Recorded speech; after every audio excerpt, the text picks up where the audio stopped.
plus 5 seconds. Lift off normal. Here we have a majestic liftoff of LBM-3 M4 rocket carrying India's prestigious Chandrayaan-3 spacecraft.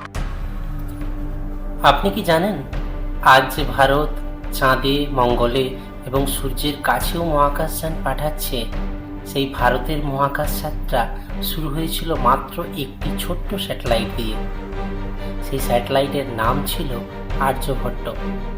কিন্তু কি ছিল এর গল্প, চলুন জেনে নেওয়া যাক। তারিখ 19 এপ্রিল 1975। সেদিন ভারতের ইতিহাসে লেখা হয় এক নতুন অধ্যায়।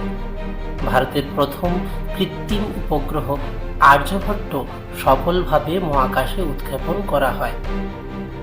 স্যাটেলাইটটি তৈরি করেছিল ISRO, Indian space research organisation.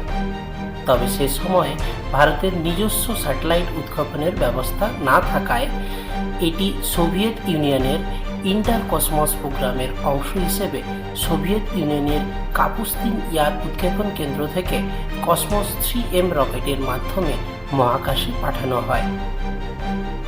এই ইন্টার কসমস প্রোগ্রামের মাধ্যমে সোভিয়েত ইউনিয়ন বন্ধুত্বপূর্ণ দেশগুলিকে মহাকাশে স্যাটেলাইট পাঠানোর সুযোগ করে দিত। এই স্যাটেলাইটটির নাম রাখা হয়েছিল প্রাচীন ভারতের বিখ্যাত গণিতবিদ ও জ্যোতির্বিজ্ঞানী আর্যভট্টের নামে। প্রায় 360 কেজি ওজনের এই স্যাটেলাইটটি দেখতে ছিল 26 মুখ বিশিষ্ট একটি বহুভুজের মতো, যার গায়ে বসানো ছিল সৌর প্যানেল।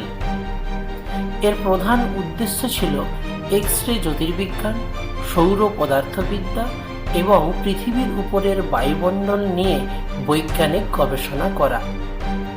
যদিও উৎক্ষেপণের কয়েকদিনের মধ্যেই বিদ্যুৎ সরবরাহের সমস্যা দেখা দেয়, তবুও এই মিশন ভারতের বিজ্ঞানীদের মহাকাশ প্রযুক্তি সম্পর্কে অমূল্য অভিজ্ঞতা এনে দেয় এবং ভবিষ্যতের আরও বড় সাফল্যের ভিত্তি তৈরি করে।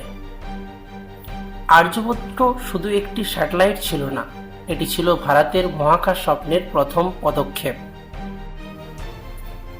এতটাই ঐতিহাসিক ছিল এই সাফল্য যে 1976 থেকে 1997 সাল পর্যন্ত ভারতের 2 টাকার নোটের পিছনে আর্যভট্ট স্যাটেলাইটের ছবি মুদ্রিত ছিল, যা দেশের মহাকাশ অভিযানের প্রতীক হিসেবে ব্যবহৃত হয়।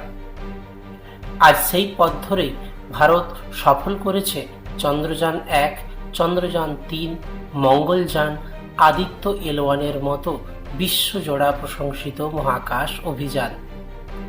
একটি ছোট্ট স্যাটেলাইটই একদিন ভারতের মহাকাশ শক্তিতে পরিণত হওয়ার ভিত্তি গড়ে দিয়েছিল।